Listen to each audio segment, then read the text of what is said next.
My name is Dick O'Hare, and I am a nomad by blood, probably one of the last and very privileged nomad to be still able to roam this world.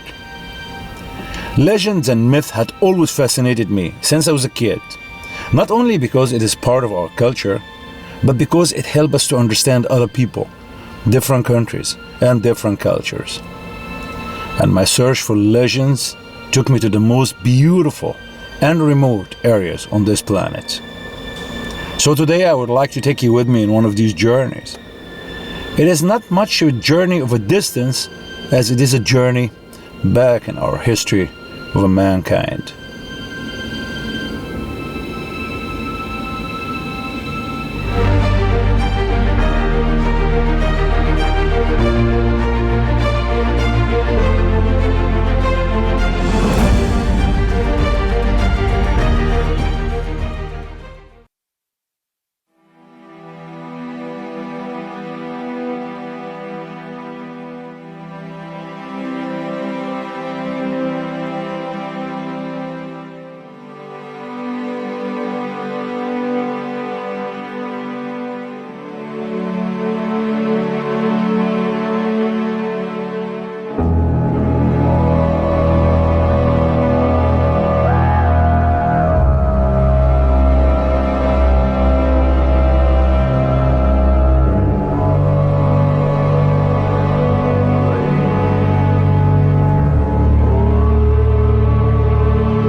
Lake Baikal is not only the deepest lake on our planet, but it's also the oldest. It is about 25 million years old. This lake freezes each year for over 5 months, and that makes this ice the most ancient ice on Earth.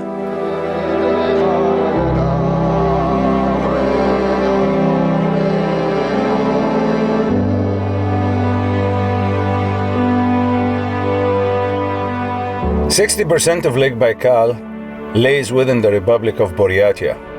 The other 40% is within Irkutsk Oblast. First of all, before I hit the frozen lake, I stopped in Buryatia. I really would like to explore this amazing area around it. Just to understand the size, Buryatia, with its 352,000 square kilometers, is as big as Germany. The indigenous people who live here are called Buryat. They are sub-Mongolian tribes who roam these mountains and the Baikal area for thousands of years. They believe that the name Buryatia means in their own indigenous language, father of the wolf.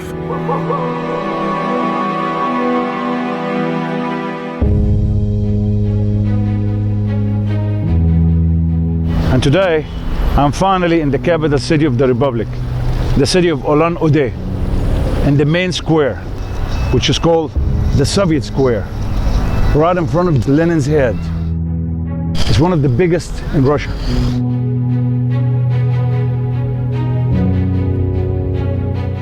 Ulan-Ude is the capital of Buryatia, and now I'm about 6,000 kilometers away from Moscow. So you can imagine what distance we're talking about. It takes more than a week of hardcore driving day and night with a minimum sleep. Ulan-Ude is a small and distinguished town. There are about 400,000 people living here, and they are all kind of mix: Buryat, Russians, Buddhists, Christians, shamans, and they're all living together in a wonderful harmony with the deepest respect. I like that very much. I must mention here that this town were closed for foreigners until 1991. So it's only recently when they allowed foreigners to come and visit.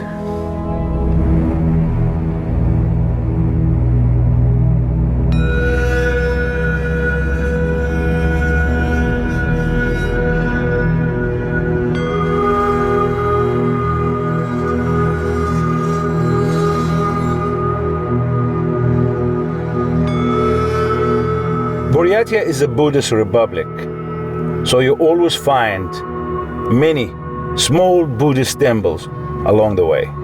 The Buryat people, they call them Datsan.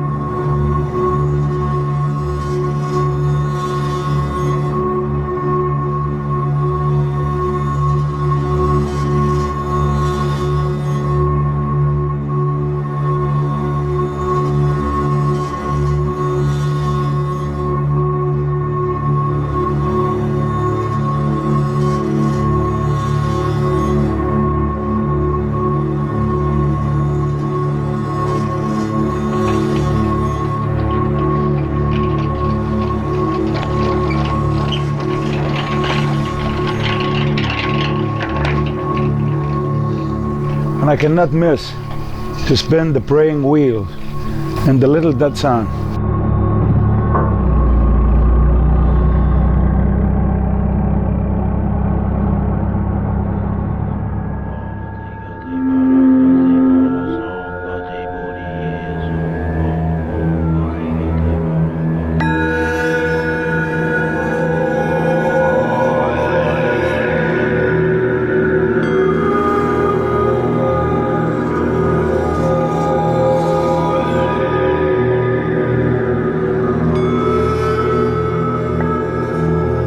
Just 50 kilometers away from the town of Ulan-Ude, I come to this very special complex, which is called Ivolginsky Datsan. A Datsan in the Buryat, Mongolian, or Buddhist means a monastery. But it's not a monastery like we know in the West, it's all about praying. No, it's more like a university. So here they are mainly interested in two things. First, the philosophical, which is teaching us spirituality and all.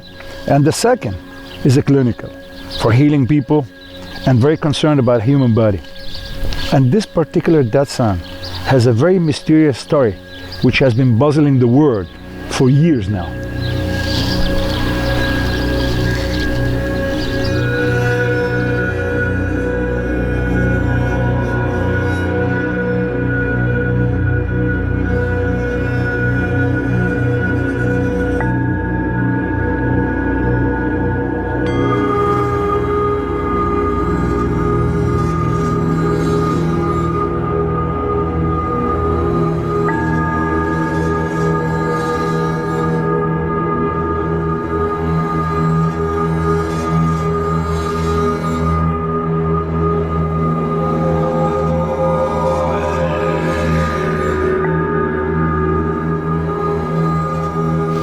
There are so many Datsans in Mongolia and in Siberia, but this Ivolginsky Datsan is world famous because here they keep the body of the very mysterious monk Dachi Dorgo Itigilov.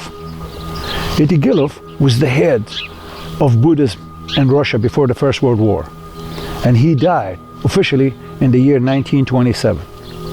He sat in the lotus position meditating, he gathered his pupils around him, and he asked him to pray for him. And then he said, "Come and check my body again in 30 years. And he died in this position. They put him in a cedar box covered with salt and they buried him. 30 years later, they checked his body as he asked them to. And they were shocked. His body did not decay or decompose. He was just like died a few hours ago. So they buried him again, and his body again has been checked few times since this time, with the presence of 150 scientists from all over the world and medical people. His body was gaining weight and losing weight over the last century. The protein in his body is like a protein of someone living. His temperature is less than a living person, but still is not the temperature of a dead person. His body is producing moisture. So he is a huge mystery for the world, and he is kept in this Datsan.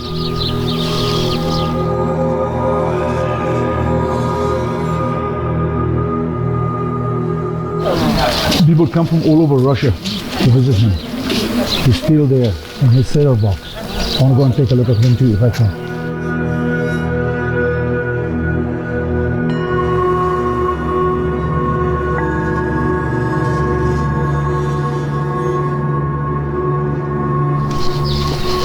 Just saw him inside here, face to face.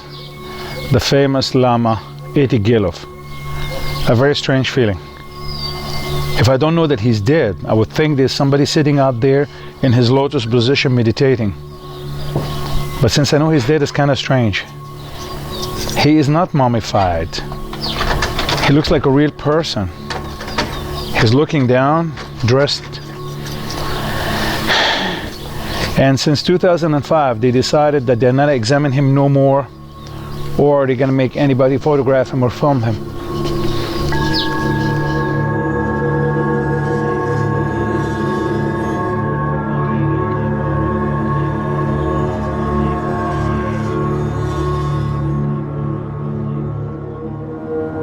Looking at this sunny landscape, it is hard to believe that it is minus 40 degrees Celsius. But that is how it's like in the Siberian winter. Because of the extreme cold, the sky is always clear, no clouds, and lots of sunshine. This is the Selenga River, one of the major big rivers that flows into Lake Baikal. This river starts in central Mongolia, and it goes for almost 1,000 kilometers before it reaches the lake. The river is frozen all winter, and one of the major hobbies of the people living in this area is to go ice fishing.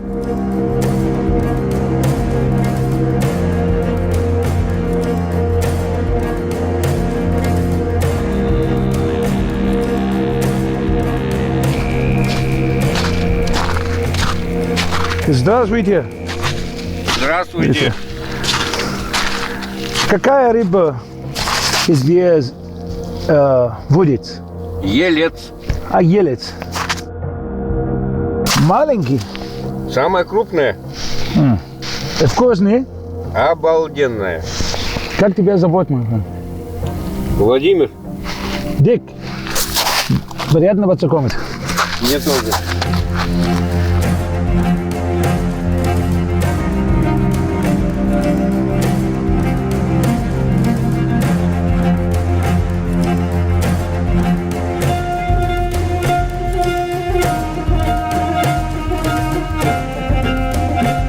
Это ширик называется. Это нет хорошо, а? Это ширик, бычок. А, бычок. Бычок. Байкальский бычок. А моли здесь нет? Здесь нет. Осенью только бывает. По-русски хорошо говорите? А, нет. Очень маленький. Очень мало. Нет. Хорошо для общения. Я понимаю чуть-чуть. Я хочу учить русский язык.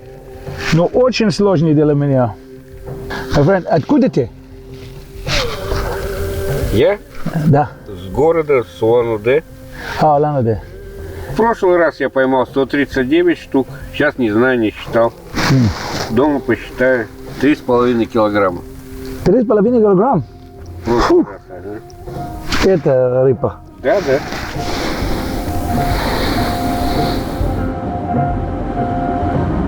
Нет, той собака? Она живет здесь? Волк.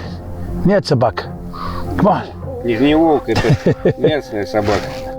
У вас есть здесь волк? Есть. Большой? Большой. О, опасный, а? Опасный.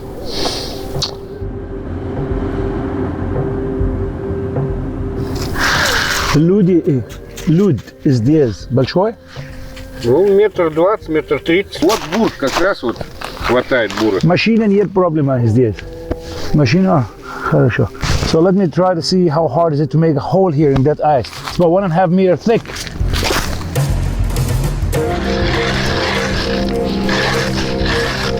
That's not easy, man, to make a hole with that thing.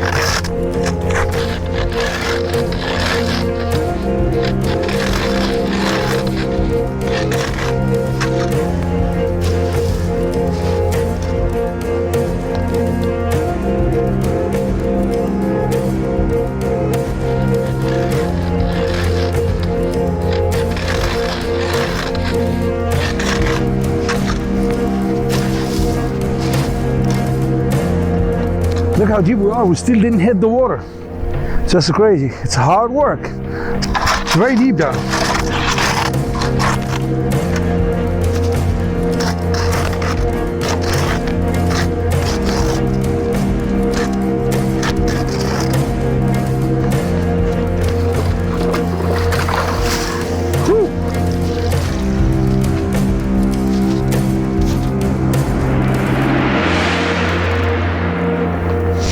Very fresh and clear, clean water.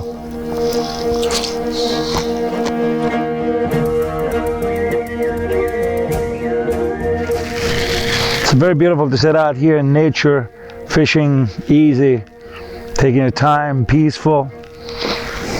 What a beautiful hobby. And you get like 3.5 kilograms of it every day. Maybe I should learn that too. God didn't give me the patience though.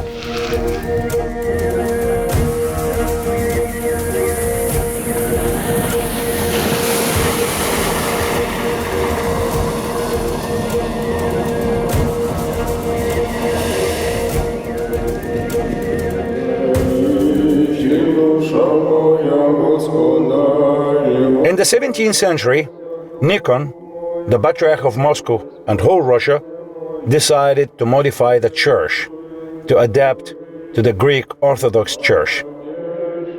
For some people, that was unacceptable, and they rejected it. So the church prosecuted them and followed them too. Those people have to escape their homes, their business, and they run away to keep the old faith.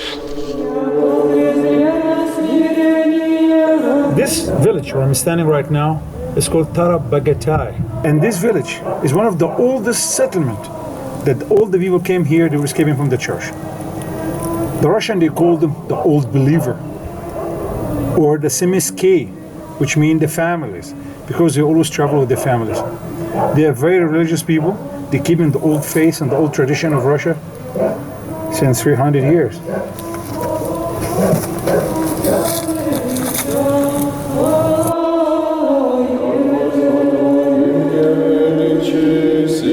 The priest of the church here volunteered to show me the area and introduce me to some of the old believers too.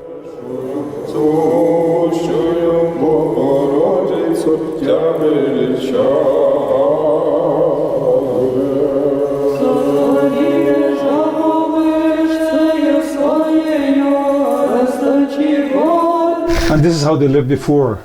It's kind of museum next to the church.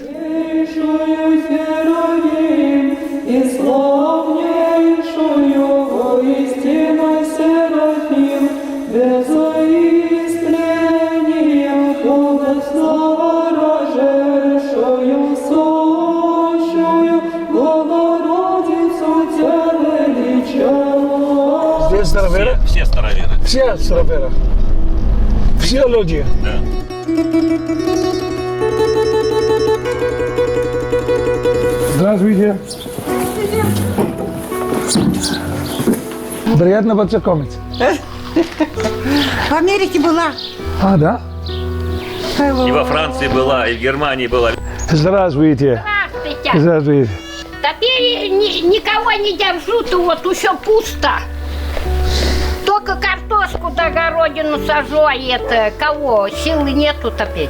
Hello, меня зовут Дик. Ты моя. Приятно познакомиться. Очень, очень. Очень, очень. Вот бабушка Лукерия Потап-Назарова.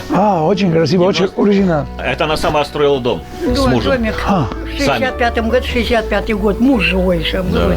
Ты работаешь? Я работаю. Да? Картошку всю выкопаю. Ноньце там мало было, а вот прошлый год у 16-м году 60 с лишним накопала. 60 Всё мешков. одна выкопала. Да, хорошо, одна. Но одна. Хорошо. Так, а вы посмотреть хотели кого-то? Так как живете? А ну заходите. Пожалуйста. Very nice. Очень красиво. Красиво? Очень. Да, так было со старины.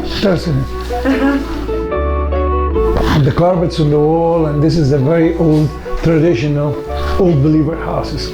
That's how they decorate their houses, outside and inside. Сколько лет это? 300 больше, наверное. Вы поете? Да, Да? конечно. Конечно. Вера поет очень, да? Пела. Она, знаете, сколько? Наверное, лет 50 пела. Ага. У нас же хор-то давно, ведь 34-го года зарожденный. Ну, кто бы нас повез в Америку, если бы мы не пели? Америка не так нас принимала, как Франция. Франция нас очень хорошо принимала. Мы ездили-то из-за того, что мы пели. Чуть-чуть, пожалуйста. Но наши песни поются, это хоровые песни. Да. Потому что они очень многоколенные, многокуплетные. И солировать одному семейскую песню невозможно. Ну вот я одна кого, мне теперь все. Ни машин не надо, ни трактор, никого. Нет. Пашу заплатю и все. Только ты дома? Нет. Одна дома и все были. Одна. Муж у меня фронтовик, давно нет, уже умер. Ага. Это я одна. Помогают сестры, племянники, внуки. Ага. Так и живем. Да. Очень красивая женщина. Бабушка. Нет, бабушка. Прабабушка. Прабабушка. Прабабушка? Да. Что это прабабушка? Ой, много. Много. Я же кого зря не буду брать замуж. Сколько лет? 91. Путин-то хорошо у нас. Меня нравится Путин. Дай Бог здоровья ему. Долгого веку, кто-то сказал. Пусть живете и это. Потому что он Донбасс туда везут. Я знаю, как мы у войну-то голодом сидели. Нам никто не привозил. А он вот возит. Там в Америке, скажи, что прекрасно живут. Бурятия. Бурятия, да. Бурятии живет прекрасно. Ничего, можно жить. Пенсии подходящие, заработала. Замуж отдали, одели вот эту птичку на всю оставшуюся жизнь. Она больше никогда ее не снимала. Это был грех. Looks very nice in the back. Вот наш коллектив, с которым папа, я. Да. Да. Сколько лет? Это 42. Подружки мои. Друзья, да. И до свидания. Спасибо. Вот такие мы чудаки. Работяги. Спасибо. Все И рабочие. до свидания. Все, спасибо, Давай, Руслан. спасибо. Давай. Куда сейчас? До свидания. Счастливо. Счастливо. The people of this village are very old. They are the last keepers of the traditions and beliefs. And sadly, when they will be gone, a unique part of history will be gone with them too.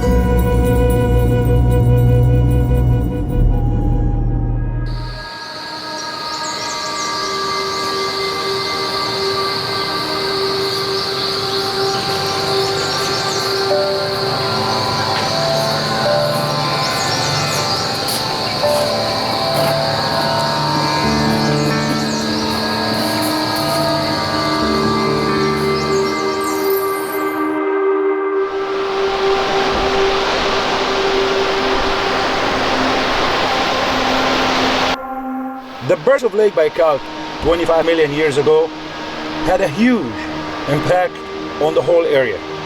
Lots of new volcanoes came to life and followed them hot springs and cold springs. They said there are 200 hot springs around Lake Baikal. The Baikal is stretched to the west all the way to touch the Sayan mountain. And here in the little village of Arshan, between the mountains and the lake, I am here to taste some of the best water in the country. It has been a resort known for its water since 1920.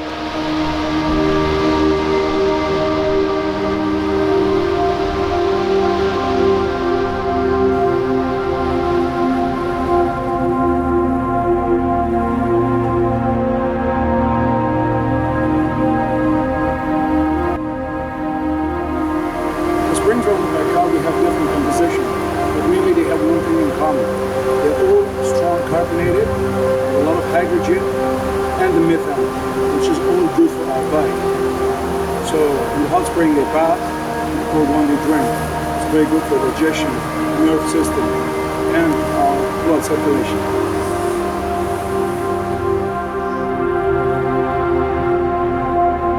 And this is the mighty Sayan mountain range.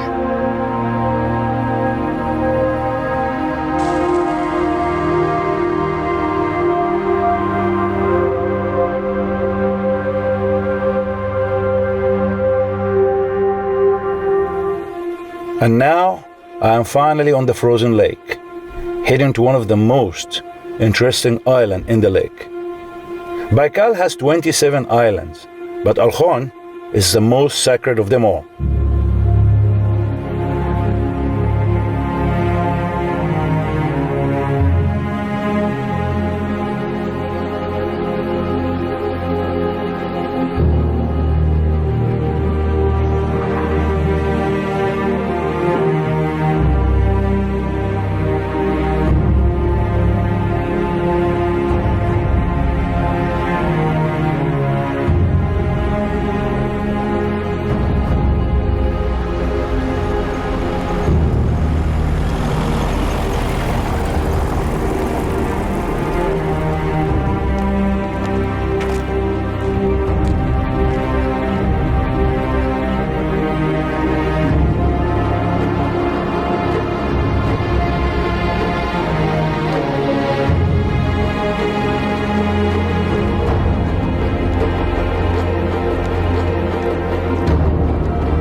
Меня зовут Дик.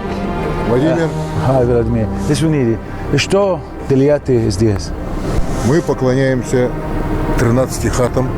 Это северные боги, которые именно курируют этот район, северный район.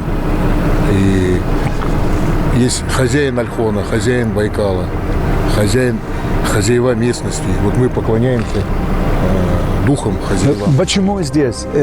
Что это здесь? Это святое место. А. Да. И нельзя мимо этого места проезжать. Откуда ты? Я с Альхона. А Бурятии? Бурят, да. 100%. 100%. 100%. Бурят монгол. Спасибо большое. Спасибо большое.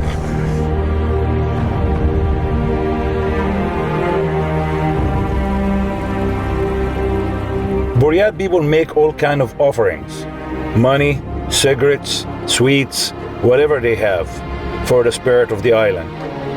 So I gotta do the same. To the spirit of Alkhon.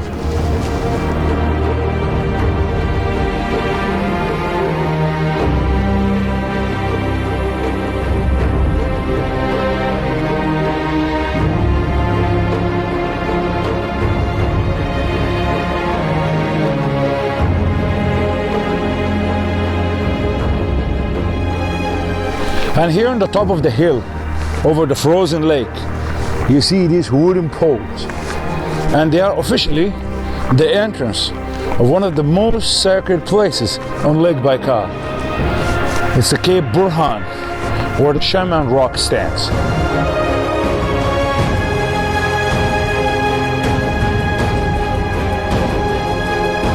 You always see these ribbons hanging on the poles. The people bind these ribbons for one of two things, either as a prayer or as a respect for the place. Unfortunately, I don't have any ribbon with me to bind on the pole, but the respect of the place is deep in my heart.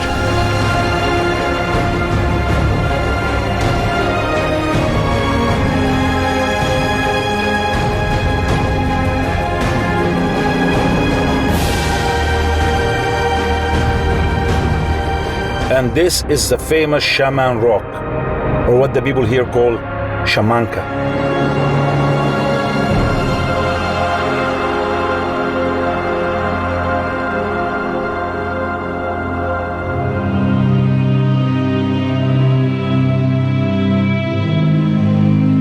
What makes Shamanka Rock very sacred is this little cave here, the tiny little cave covered with ice now.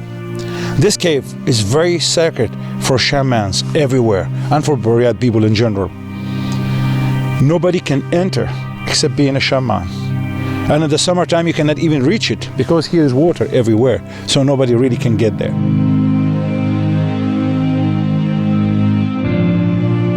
There are so many old mystery stories and legends about Baikal. But today I want to tell you about a modern one. About a man with the name of Han Budak. He was a hermit, a monk or a shaman if you like, and he had lived on the island of Alkhon at the beginning of the 20th century. He didn't have really a certain belief. He was neither Christian, a Buddhist, or a shaman.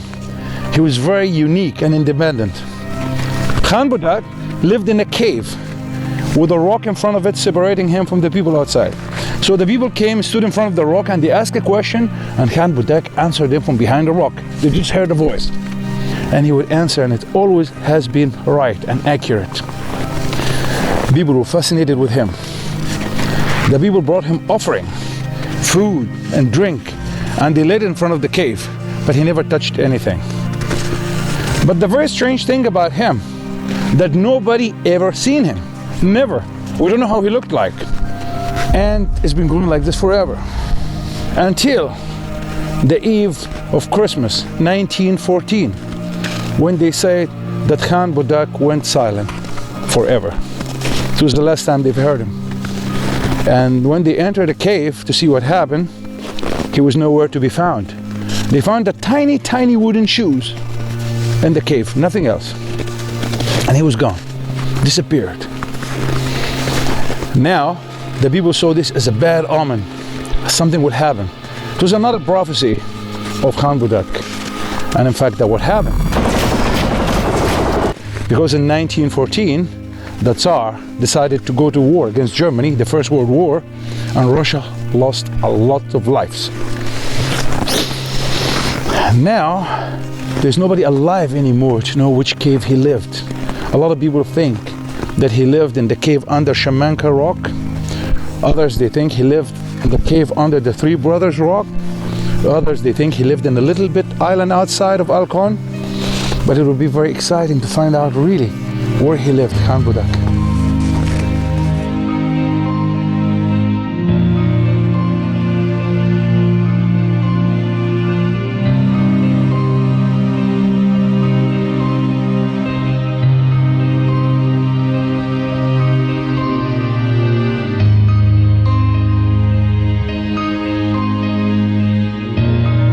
Some people say that this little cave here is the cave where Khan Budak lived.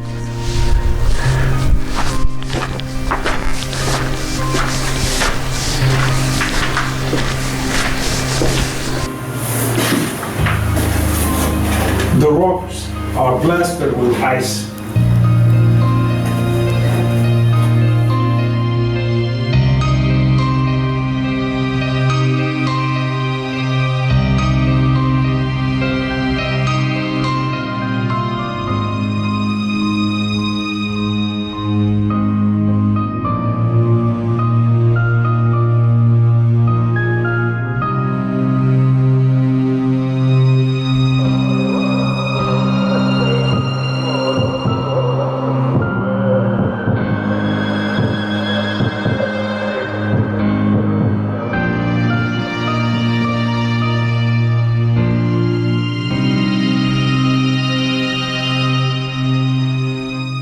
There are so many caves under the cliffs of Al-Khan, unknown and without a name, so no one can really tell where he had lived.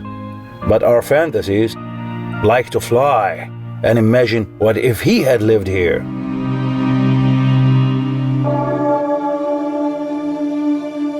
Just the day before, we had a strong earthquake here, so there are so many new huge cracks, holes and ridges on the lake. And no one can really tell where they are. This lake is huge. Makes it extremely dangerous to drive. So no one dares. But being here, I really had to explore this frozen world, even if it meant my end somehow.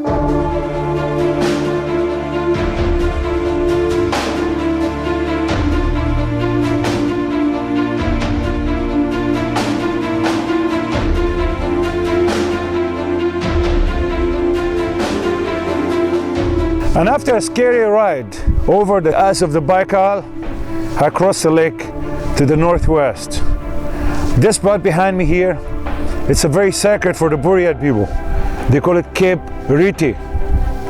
And they don't allow any foreigner or anybody who is not Buryat to step on the land. For a lot of people, it is a cursed place too, because there's a lot of ships had disappeared here. It's very cold and windy, so all I can do is to circle around the cape and then drive back again.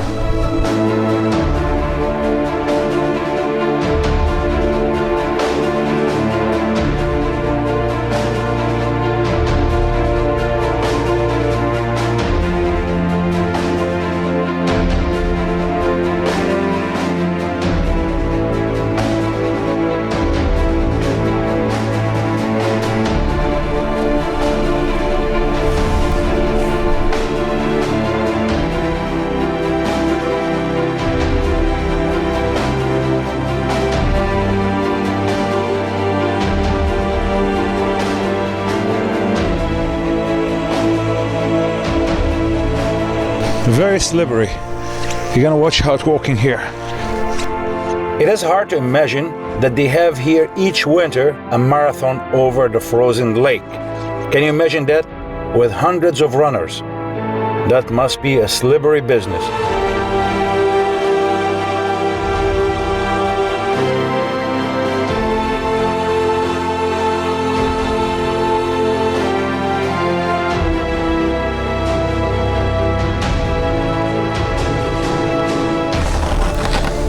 Baikal ice, the clearest ice in the world. It looks like a mirror, or like a piece of glass.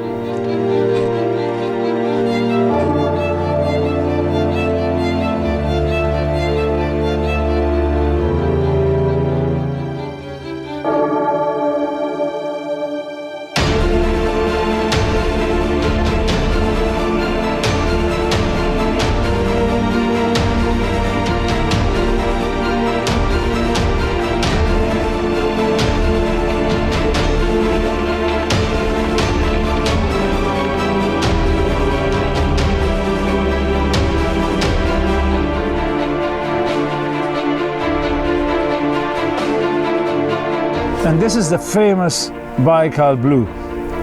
You see these ice blocks? The Baikal produces them every year. Tons and tons and tons of them. They're everywhere, naturally made, with this amazing color. Just another word.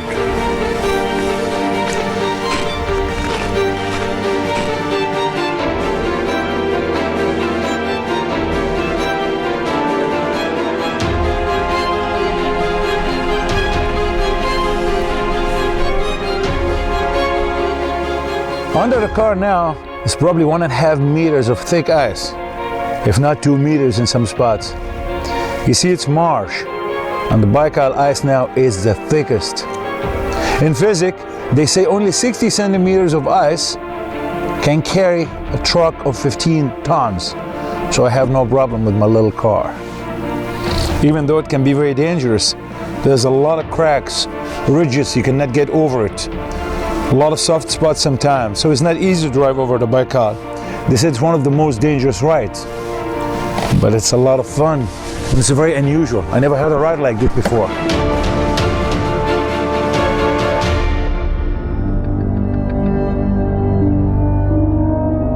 On Ogoi, they have a Buddhist stupa that was built in 2005, so it is relatively new, but it became such a tourist attraction that lots of Buddhist people come here to visit it. They come, they walk around, and then they bind those little ribbons everywhere.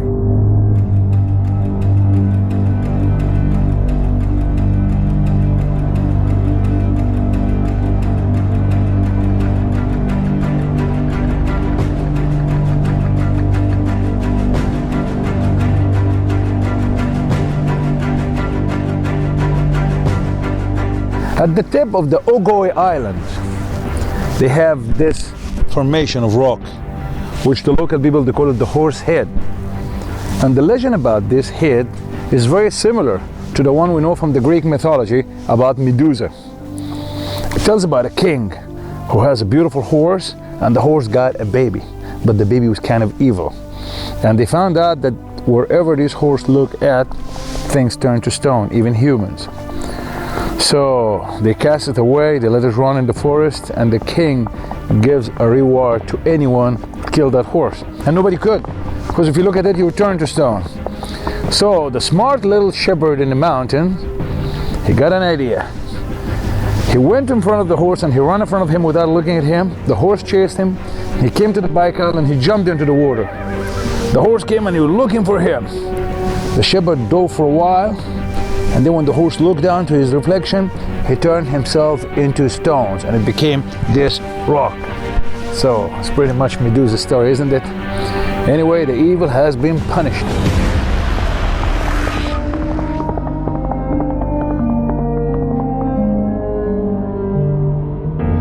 Today is sunny and warmer than yesterday.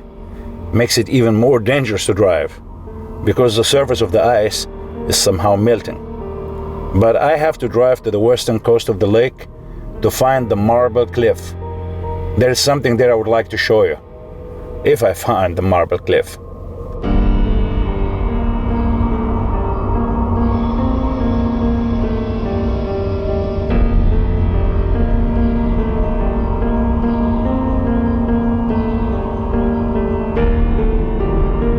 And this is the cliff I've been looking for, the Sagan Zava cliff, or the marble cliff. What is unique about this cliff is not only the color, it's not only the white one among those dark cliffs. No, this cliff has some petroglyphs on it. Petroglyphs mean rock carving. This rock carving here dates back to 4,000 years, Bronze Age. They have discovered them in 1881, and they were in a wonderful condition at the time. But now, after 100 years, probably from the water of the Baikal, our pollution in the air, and vandalism, a lot of this drawing has been damaged.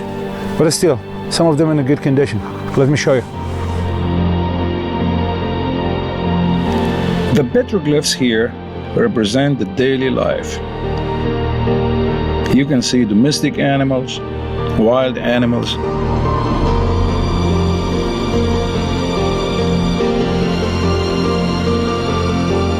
and just normal people activities. But you can also see strange carving which have never been seen anywhere else, like this one over here, a dancing human but with horns on his head, a very strange one. But some people say it shows a shaman performing his ceremony. And this is what the modern viewer can do right here.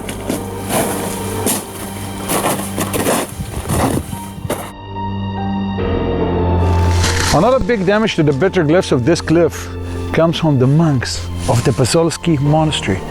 A lot of them come here and they damage the petroglyphs in the eternal fight against shamanism and other religions. They thought that's the work of the devil. So they erased them, or they made a cross like this on them. I'm not sure if Jesus asked him to do that, but I guess they know better. Anyway, lots of people believe that these petroglyphs here in Sagan Zaba Cliff were made by aliens because of the strange carving and also because they are very high on the wall. Whomever made these petroglyphs, we will never know.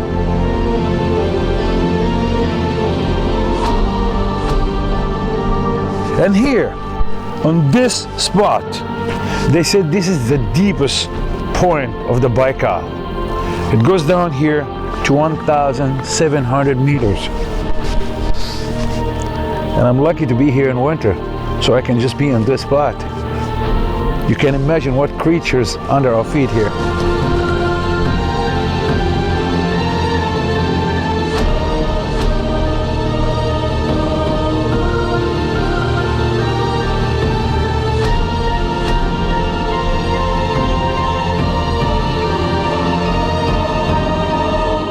I just crossed the frozen lake from Sagan Zaba Cliff to the other side, almost 80 kilometers. A dangerous and scary ride. You never know where the cracks are, ridges, kilometers long ridges that you have to go over, or the ice can break any time. There's no roads or anything like this. You have to find your own track or to make your own track. They say there are hundreds of cars in the bottom of the Baikal. Probably people like me who like to risk too much. Anyway, on the other side, I came here for this monastery, Bazilsky Monastery. It is the oldest Orthodox church in Russia, and it was built on the shore of the Baikal to Christianize the Buryat people. And they did a good job. There's a lot of Buryat Christian right now. Anyway, those also the guys are responsible for damaging the petroglyphs on the other side. Is this war between Christianity and shamanism.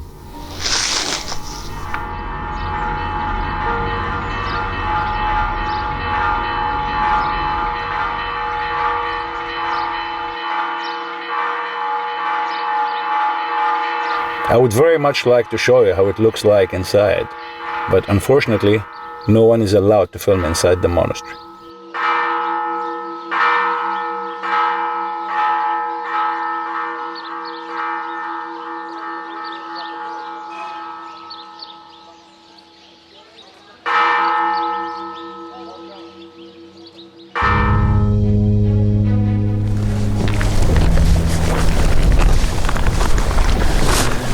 And you see, this is the frozen Baikal, and right next to it is the flowing Angara River.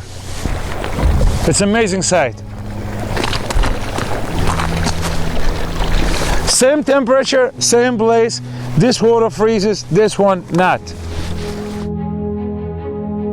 Here, the Angara River leaves Lake Baikal all the way to northern Siberia. The people here, they said that the Baikal was a king and Angara was his daughter. When he was asleep, she ran away to meet her lover, Yenisei, and then they merged together as these two rivers all the way to northern Siberia. They say when Baikal woke up in the morning and found out that his daughter Angara had run away, he got so mad and he took a rock and he threw it behind her. But she was already gone and the rock remained here at the beginning of the Angara River. It's this one behind me here covered with snow. And it became very sacred for the Buryat people and for the shamans in general. Here they practice a lot of rituals. She must have left in the winter time when he was asleep like this and she was free.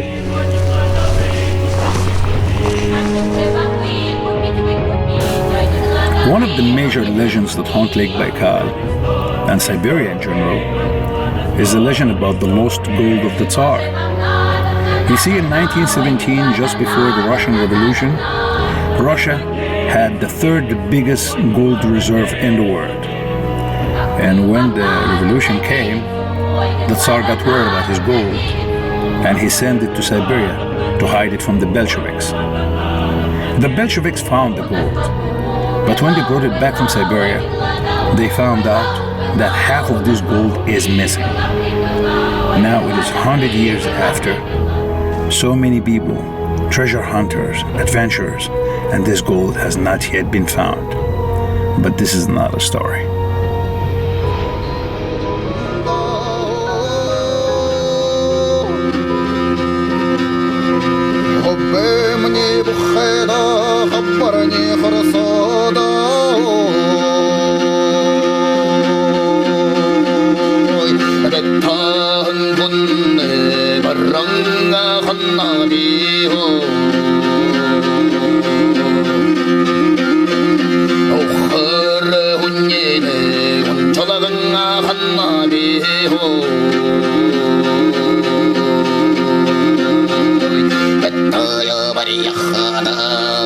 Yeah.